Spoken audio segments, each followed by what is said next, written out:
Hey there, cannabis enthusiasts. Welcome to the One Harvest Podcast, your go-to source for all things cannabis right out of Northern Cali. The One Harvest Podcast is hosted by Aaron Conway, Kyle Hewish, and David Azevedo.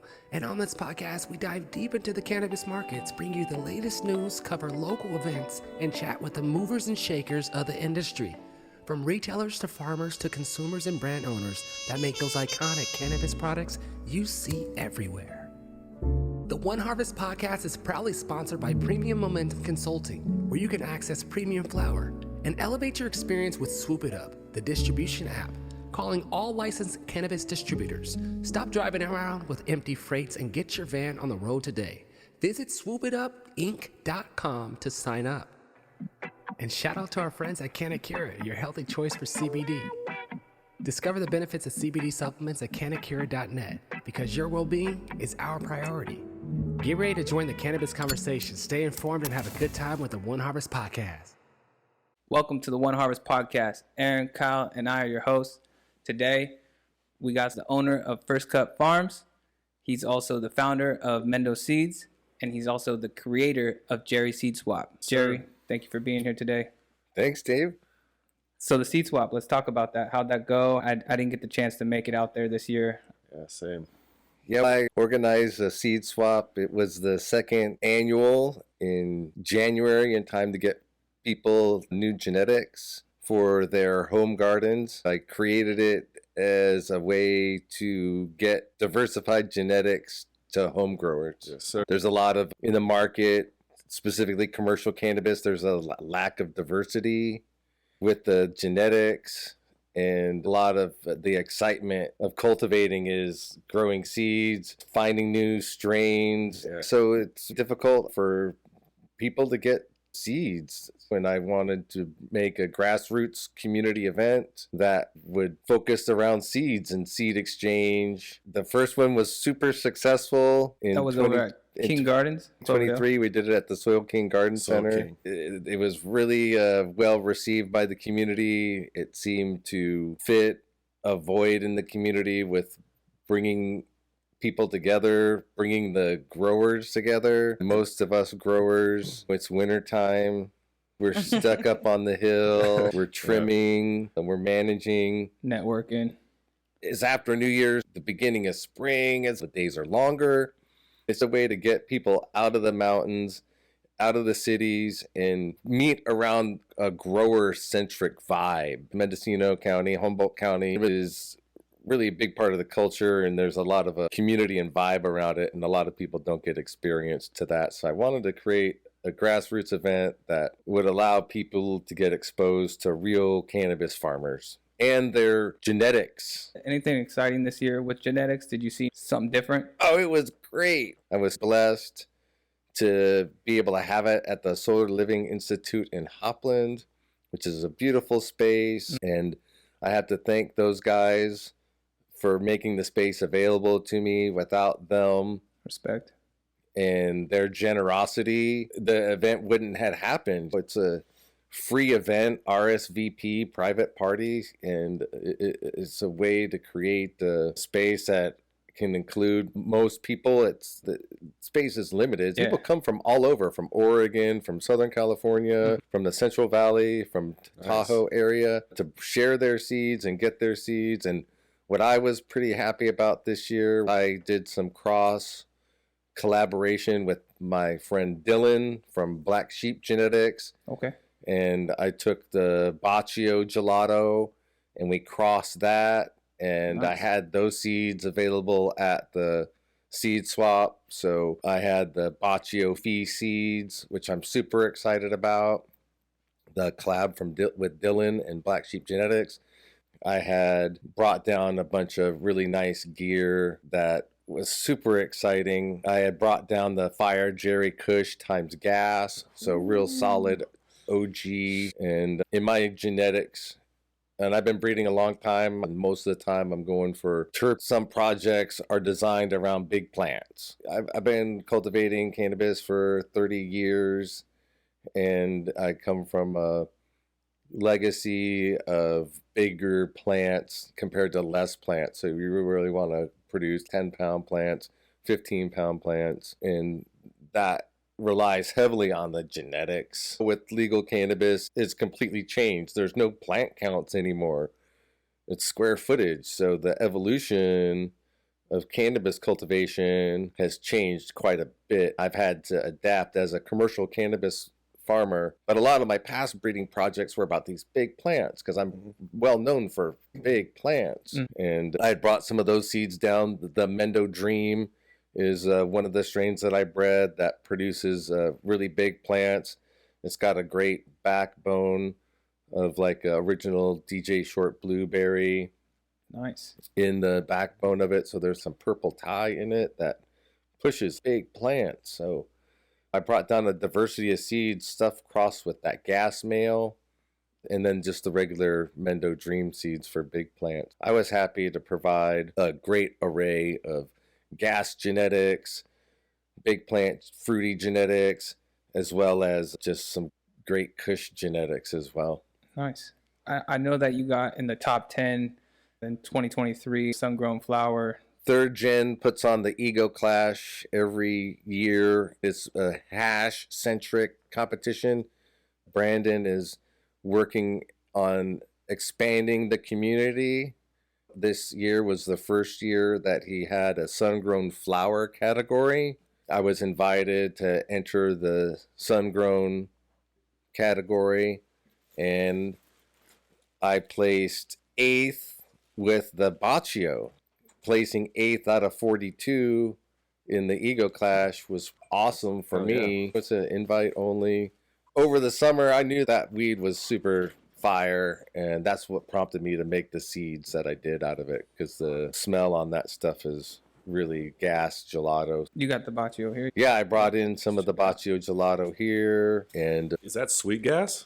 Is that like a sweet, what people would it's call like the candy gas, but more of the gas than the candy. Yeah. And the density. That's how I like it. Smell the gas. The density was good, and in the right conditions, it gets decent color on it. So I got 8th place at the Ego Clash growing that at my farm in Covelo, California, Mendocino County. It's a great terroir there for cultivation, and that Baccio cut did really well for me. So I was really happy to had made seeds and had those seeds available at the seed swap. That's amazing. It's super special, and it just builds the community so much more and keeps you guys close knit. Yeah, just bring us all together. Yeah, and that's what that's the whole spirit behind the seed swap, is just like a gathering in a non-commercial setting, right? Because I'm involved in commercial cannabis, and the vibe in commercial cannabis is not the vibe of cannabis. And it's a hard, because events cost money, everything costs money, and to not have it commercialized is super difficult. And I've been lucky that I don't mind putting some money towards the event. I don't make money. It actually costs me money to put on the event. I don't charge for the table fee. I don't charge for entrance. Respect. Wow. And it's for the spirit of cannabis and bringing the community together. And luckily, guys had donated the space to me, and the generosity of them really kept the spirit of the event alive, because otherwise it's got to be commercial, and as soon as you make an event commercial, it loses its vibe. That location in itself is a pretty neat spot, so yeah, it's been keeps it earthy. And yeah, so with the success of the second one, it was great. So many breeders showed up with their farm specific genetics, which is really what I want to showcase at the seed swap, is just letting these smaller farms and breeders have a platform to get their gear into the hands of home growers.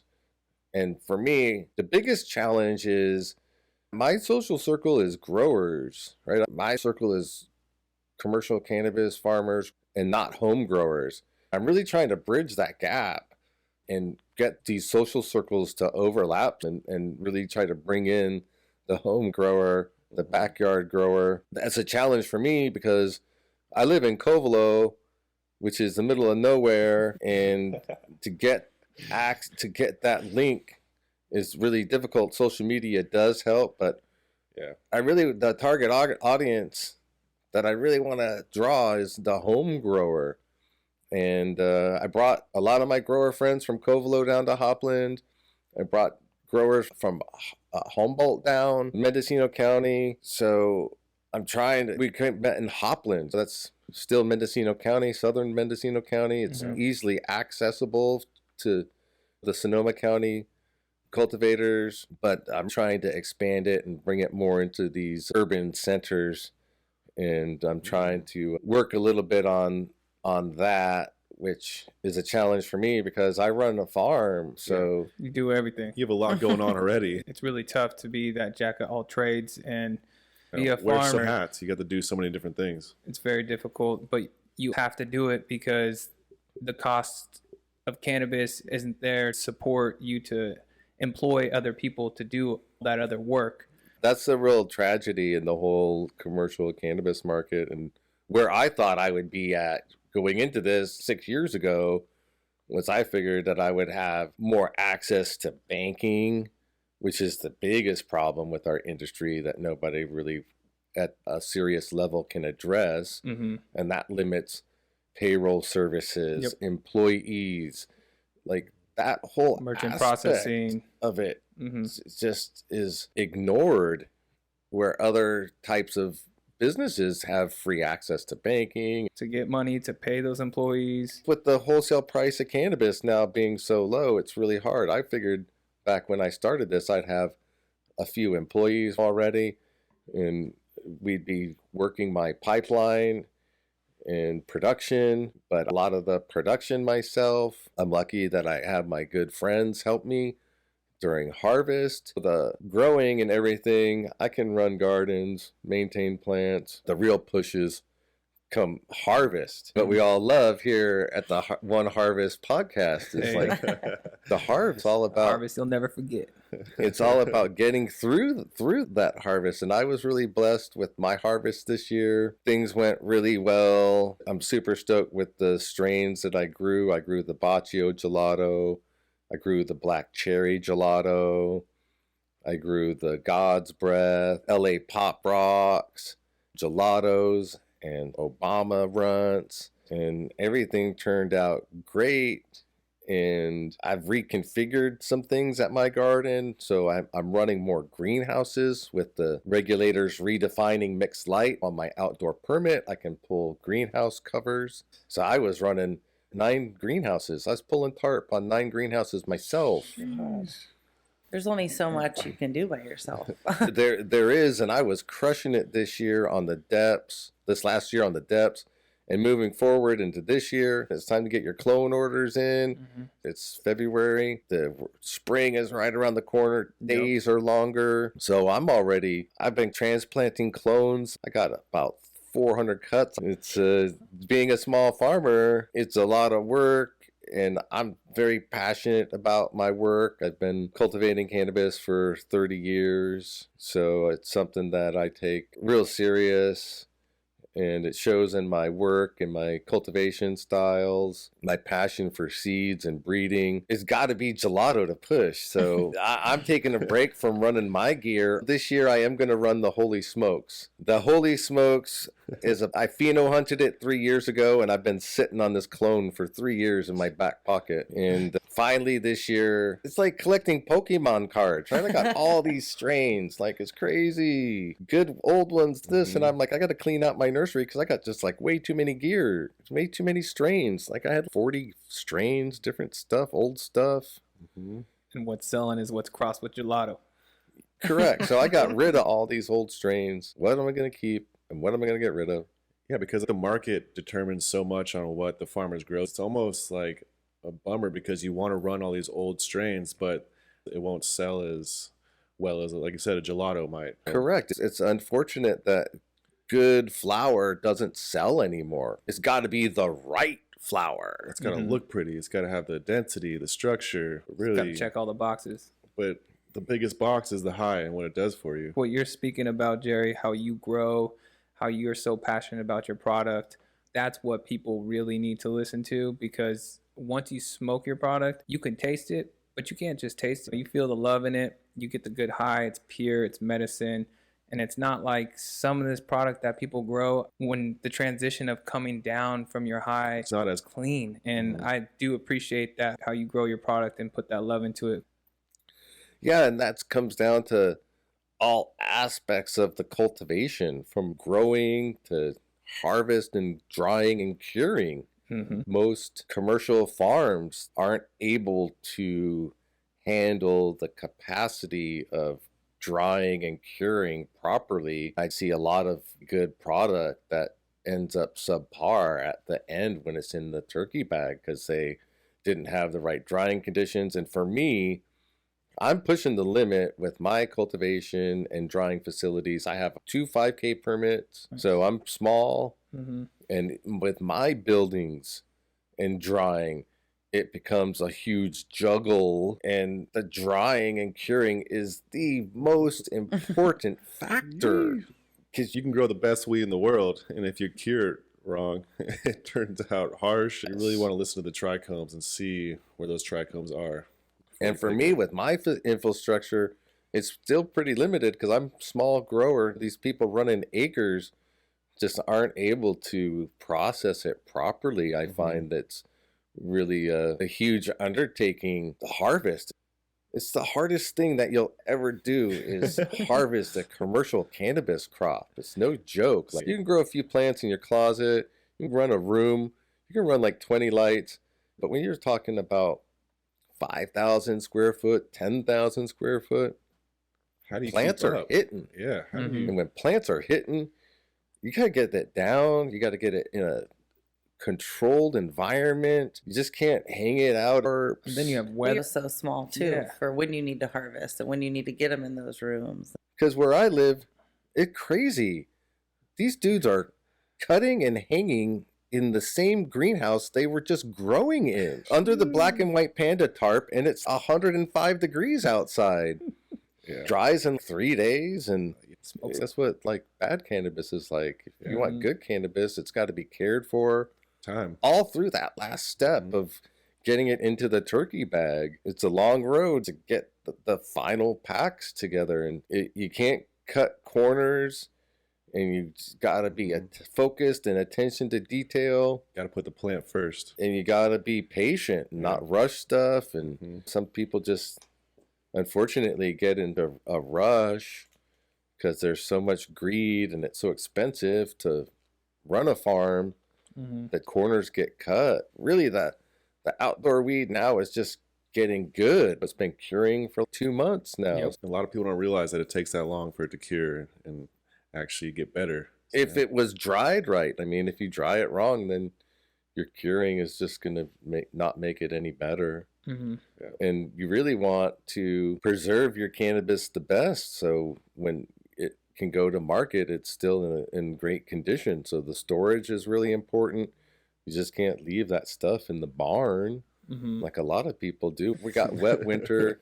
You just can't put turkey bags in a wet barn and expect to come back and have it be good. Really naive of people to think that they'll have a good product. And we've had a pretty mild winter this year, so it's not been very cold. I mean, I think we prefer the cold, right? Yeah. The cold definitely is going to help the curing process. Slows things down. And I use climate controlled rooms. I use a cool bot and keep that cold. So all these little details I pay a lot of attention to. And that's all money. Now you're at power. Yeah, my power bill sucks. Nobody likes PG&E. It's what I got to do. Well, and your time too. Your time's so valuable. Then And then once you get everything trimmed up, you got it in packaging. And speaking of packaging, you're still doing your brand, yeah? So I'm doing a collab with a dispensary retailer in San Francisco, Cannabis Cultures. They're in the outer Sunset District, and you can find my product at their retail location. They're at the 33rd and Judah, and we're doing a co-branding. I'm putting my product into our co-branded bag. I'm really happy about that relationship with Cannabis Cultures. Nice. They're a great equity retailer. This allows me to get on the retail shelf as a small farmer. I'm not and I live in Covelo, I don't have the access to go visit all of these retailers to try to get an account for my own branded product. It's difficult to get on the shelf. So most fall farmers like myself have that inability to market ourselves to a buyer at a retailer. So this collab that I'm doing is a great way for a small farmer like me to get on the retail shelf. And not get gypped like people are in retail and not paid. And Yes, Yeah. I've had this great relationship with them at Cannabis Cultures, and since they opened, they've been getting product for me. They have flour there. They have some hash there that was is the hash processed. yours? Yes. Nice. Mhm. I seen you on Instagram making your keef and hash, and Yeah, a bigger hash person than flower person. Okay. All I smoke is hashish, and to get that product, you got to grow good flower. So of course, my flower is super fire because the end product is for me is hashish. And I did the first hash collab for the retail market last spring at the Cannabis Cultures. They have the runts hash that I made. It's a bubble hash process from the runts that I had grown the year before. I do a lot of bubble hash, dry sift. I do a lot of rosin. Nice. I'm more into that myself because it's just like a harder art form to produce high quality melt from dry sift. That keeps it like craft. You know what I mean? That's what you're getting. Mhm. And for me, older, a lot of the young kids never got experience to like hash, import hash, Afghanistan hash. As a younger adult, I traveled to Europe, and over there it was all hash. You go to Amsterdam, you could get all these exotic hashishes. So when I was a kid, going to Amsterdam was the pinnacle. And then you're there, they got all this import hash from Jordan, from Lebanon. So for me, that hash is super nostalgic. And it's like I find hashish the pinnacle of cannabis. And a lot of people in the States never get exposed to hash. And now there's not much hash in the market because they all make it into rosin, which is fine. But I'm not into dabbing or dab culture. So I'm more of like traditional hashish, and that's why my interest is on a lot of dry sift because I'm producing what I want to smoke. I like that. Do you think sun-grown flower is going more towards extracts like hash and rosin? I think that a lot of these bigger farms are going towards the fresh frozen and the extracts. There's a push with that flower to the fresh frozen market. Indoors got this super pretty looking nug. Light Assist is coming out with these really nice looking structured product, and then we have outdoor that sometimes the nug doesn't come out so perfect or purple. People taking it to the lab and getting the benefits from that flower and just putting it in a different form, which I'm really happy that's happening because people are going to be able to consume that good product. Maybe it's in hash or maybe it's in an oil, and it came from that sun-grown flower. Yeah, but the whole harvest thing, a lot of people don't realize that the fresh frozen is more work than dry cannabis, drying it. A lot of farms bring on these huge expectations that we're going to fresh frozen this whole thing. And it's like, That's a lot of freezer space. a lot of people around me, they'll rent like 20-foot seed crates, refridge seed crates we rent. And it's a adds huge to the cost. undertaking because now you've got to have the adequate power to run one of these freezer crates, a shipping container that's a freezer. They draw a lot of power. They can get really cold. You can store a lot of weed in them. De-leafed, bucked, in the bag, in the freezer. It takes a huge crew to do that fresh frozen. I think a lot of these bigger farms are going towards a fresh frozen. But for someone like me on the hill, I do fresh frozen. I can't do a lot, but I don't have a lot of freezers. I'm not trying to do it commercially. It's beyond my abilities. I smoke fresh frozen bubble hash. Do you have that in stores? The hash market and rosin market is such a small percentage of smokers that it's still pretty hard to get that product in a shop because it's not moving in the volume that pre-rolls sell, that packaged eighths or ounces sell. It's a small amount. Why do you think pre-rolls sell so much? Because they're convenient. It's convenience. Yeah. I And think multi-packs, it's all convenience. That's why the pens are so popular. The pens are popular because they're convenient. and you can hide it. You can sneak a toke in the restaurant room. Yeah. People, motherfuckers are smoking these things everywhere. Thanks. That's why it's popular. So true. It's not because it's a better product. Because if you were to be smoking some sun-grown flower, Hey. some traditional hashish, if you were really wanting that higher connoisseur grade cannabis, that's what you would be looking for. Would you put your product in any pre-rolls? I would put my product into pre-rolls. Yeah, I did a collab with Cannabis Cultures in the summer where we did a pre-roll collab. The retailer there, it's a good relationship that I've built at Cannabis Cultures, and so they've had the Runts pre-rolls there at their store. I grew a ton of Runts. So all my products were like Runts-based products, Runts hash, Runts flower, Runts. How'd the flower turn out being in Covelo? I know it's really hot there, and Runts, it's a boutique-y genetic. It's very picky on where it likes to grow. It was finicky. All the products made from it taste so good. Yeah, the terps are amazing. Yeah, like the hash, especially the small batch rosin that we pressed, just has this great candy flavor, and the flowers and the pre-rolls have that same great pre-rolls. But so the finished products all turned out great.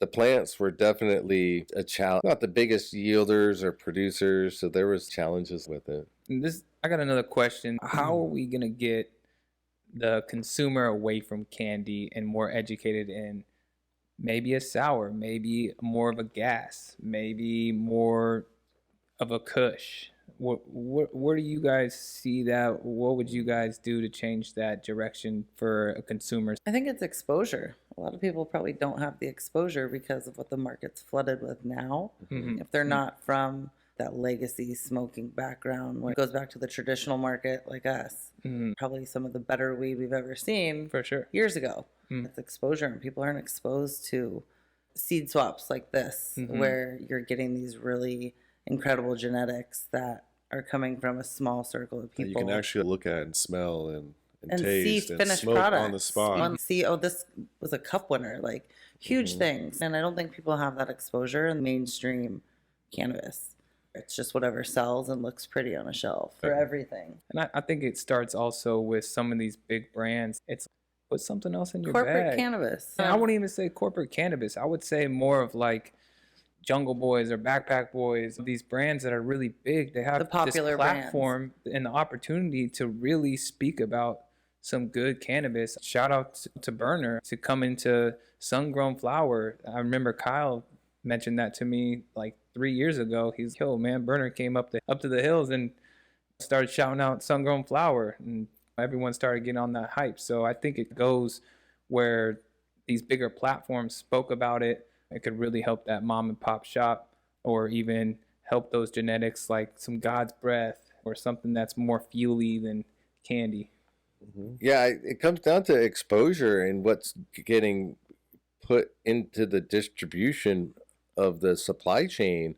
I have a landrace sativa from Vietnam that I was given seeds from the Red River Valley, and I pheno hunted this out, and I have this clone of this Vietnamese that's got the most amazing uplifting functional high that is just Game changer. positiveness in your body. Nice. And it's getting that and exposing people to it. And so I made hashish out of the Vietnamese sativa, and at the seed swap and other events, I bust out this hashish and we put it in the hookah, and we all have a session. And at the seed swap, we had the hookah there, and we loaded it with the sativa hash, the Vietnamese hashish, and got the whole party high on this elevated sativa buzz, which is super talkative, Yeah. super engaging, super happy, super positive. Work weed. So Party just, weed. just trying Party to weed get too, yeah, for sure. people exposed to it. That's one thing that's worked for me with that Vietnamese sativa is I made this really special hash, and I bring it to these special events and try to turn everybody on to something that's a little bit different Nice. that's in the market, because it's totally different. It's high in terpinolene and myrcene, so it's got that classic train wreck Jack Herrera smell. And for the people that align with that terpinolene terpene, they love it. It's a favorite for a lot of people who are creatives, like writers, Artists. artists, accountants, people that have to function during the day but still want cannabis during the day. It's some of my friends' favorite high. Like, the effect of it is super positive. It's mood enhancing, where Love it it. will just make you happy and change your whole mood and attitude. And it gets overlooked a lot with people reaching for a pen just to get that quick buzz. Or the That's whole true. process of cannabis and growing and seeds, your genetics, you're finding what you want to grow and knowing about it. And these retail locations are great. They're outlets for product, but people are lazy because they just go get whatever's quickest and easiest and they can pop open and smoke. And the retail outlets are dominated by the big brands. It's all these big brands. You go to one store at one end of the town, you go to the other store at the other end of town, they got the same brands. There's this lack of choice. Diverse. They got the same brand pre-roll as that they got over at this place over here, and I went to this store, they got the same stuff. It's where's the real diversity in cannabis, because it's endless. People in the hills in Mendocino County been growing weed for a long time. They've got heirloom genetics just to their mountain, just to their families. People just don't get access to those real special genetics. And that was another part of the seed swap. How do I get my friend who crushes it on the mountain with 20-pound plants, Forrest Gouter from Sunroots Farm? And so I had Sunroots at the seed swap. I got Nice. a lot of respect for my friend. He's regenerative grown. A lot of the ethos of Covelo is Respect. back to the landers. We live in an area in Covelo that's super unique. There's no other cross-contamination of agriculture. We've got beautiful mountains. We've got plentiful, clean water from the Eel River, and there's a lack of contamination from other ag, no overspraying, and a lot of us growers in Covelo are organic, best management practices, and really take that as our ethos in our cultivation styles. That's a real ganja farmer, a real person that's into creating plant medicines, not just packs that are going to go. It's hard as a commercial cannabis farmer because you need packs that are going to go. And it's really unfortunate that the genetic diversity just won't allow for packs to go if it's not the right thing. And trying to educate people. And I really appreciate David bringing me onto the podcast here to try to educate people, because it's really important to hear from people like me in the hills. We don't really get the biggest opportunity to share our voices, so I appreciate being on the podcast here. Thank you for being here. I do use cannabis as my medicine. I've been a consumer for a while. You can't go wrong with sun-grown flower. And as you were going with your hashish, we need more consumption lounges. We need somewhere for people to get educated and smoke some hash. And And actually try out the product that might not look as good. it's like when you go to a bar, you get all these options. People are talking in dispensaries or retail stores. You go in there, you get your product, you go home. But when you get to be out in a consumption lounge, and shout out to like Mercy for being able to have their consumption lounge, it allows you to try maybe that hash or different flower.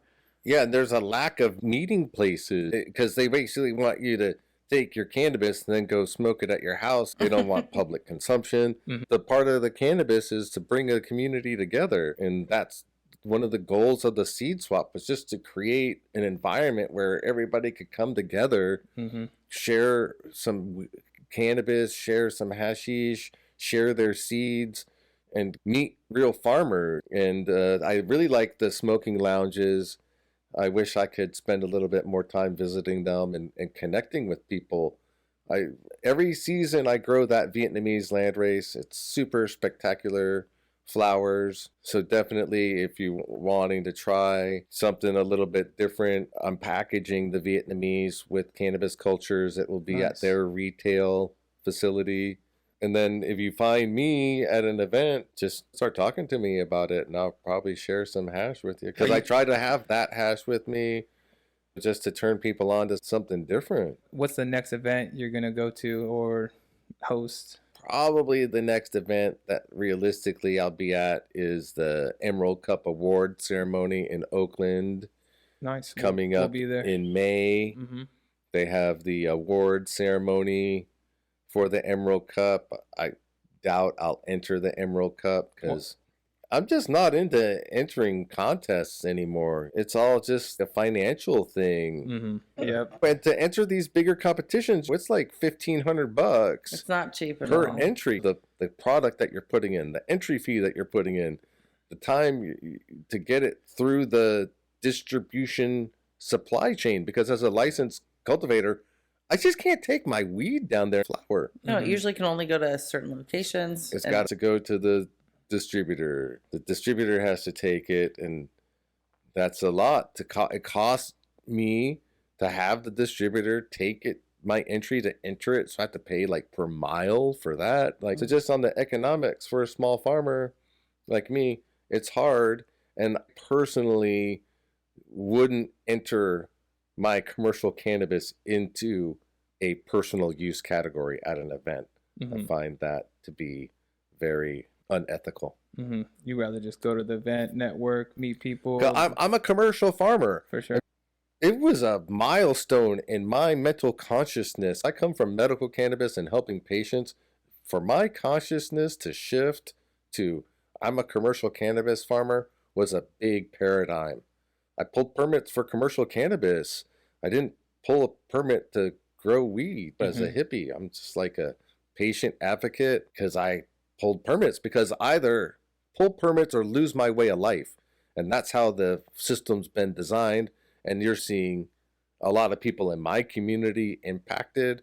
I see a lot of my old people that I looked up to as growers not even growing anymore. This is a reality that the old timers dealt with, losing everything, machine guns put in your face, like the whole force coming down on you like a ton of bricks. Now, thank God, it's not like that for people, but to see these old timers that did that risk, not be able to participate and being out is heartbreaking, because my community where I live, it's a cannabis community. That's what we do there. Shout out to the OGs. Yeah. That took that first step. These big brands that are just pushing everybody out, and it's just not fair. And how do you change that? It's the supply chain. And they're trying to pass some legislation at the state level where us smaller farms will be able to do consumer direct sales. It should be like the wine club model where people could come up to my farm and purchase cannabis directly from me on farm. That's really what treat it like a needs to wine happen. sample, smell, try, I like that. taste. It's a good idea. I would love to be able to have people up to my farm and to let Host them them. experience the last of the Wild West, because where I live is crazy, yo. On a nursery permit, because in Mendocino County, to have the nursery, you have to be on 10 acres. Wow. I'm on 7.5 acres. So many rules. So I was not able to have the nursery permit. So with the Mendo Seeds, I put it on hold with my cultivation permits, but now with the farm bill, I think it's all just weird. But somehow, since seeds don't have THC, you can sell seeds. But everyone told me, Jerry, you can sell seeds. So that's why I started the first seed swap, because they're like, Jerry, you can sell seeds now without having nursery permits. I'm resurrecting Mendo Seeds. I've been working on a new website. Cool. When it came to pulling my permits, I redid everything as First Cut Farms. But I've been breeding cannabis for a long time. My previous brand was Mendo Seeds. I have been at numerous Emerald Cups, as Mendo Seeds. I put that on hold the past few years with the commercial cannabis, and I'm trying to break out the Mendo Seeds brand again. I'm trying to make it easier for people to get seeds from me outside of the seed swap. If you want to get my genetics from me, you've got to talk to me and get it from me. I'm a hard guy to pin down because I'm really busy and I'm focused on cannabis production right now. That's the past two years, my whole focus is production and crushing. I've designed them to maximize my square footage. In commercial cannabis, I'm like nothing compared to these bigger gardens, but I produce better quality. So Quality over quantity. Always. yes, but I am trying to maximize my production. I'm running depths now to maximize my production. I'm cycling greenhouses. I'm cycling beds. This last year was the first year. I ran depths for 6 years before I got permits. And then I got permits and they're like, if you want to pull tarp, you got to give us another $12,000. I'm not going to give you another 12 racks. So I stopped pulling tarp. And now they redefined it. Like all of a sudden they can redefine That's stuff. what I'm saying. crazy. And I got in a huge argument. We went to this one meeting in Sacramento, and it was like Richard Parrott and this other guy from the ag department. And I got in this huge argument with these dudes in Sacramento because it was like the last time we can voice our opinions. I'm trying to tell them, I'm pleading with these policymakers that pulling tarp is not greenhouse. It's not like mixed light. We're just depriving. And they're like, any manipulation of light is mixed light. And that was how they came back at me for it. Any manipulation of light is mixed light. The thing that makes depth so amazing, it is the most low tech, and you can get away with such low tech and create such fine quality cannabis with just PVC pipes and a black tarp. They know that. So when you can get 2-3 harvests a year, they see the dollar sign, so they want you to pay for that. So now they decided to redefine mixed light. So on my outdoor permit, I can pull tarp because I don't have lights in my hoopies. And now there's new directors there's new people in there. They are listening to the people because the regs have been designed pretty unfairly. Thank God that I can pull tarp now. Your 12 racks. Yeah.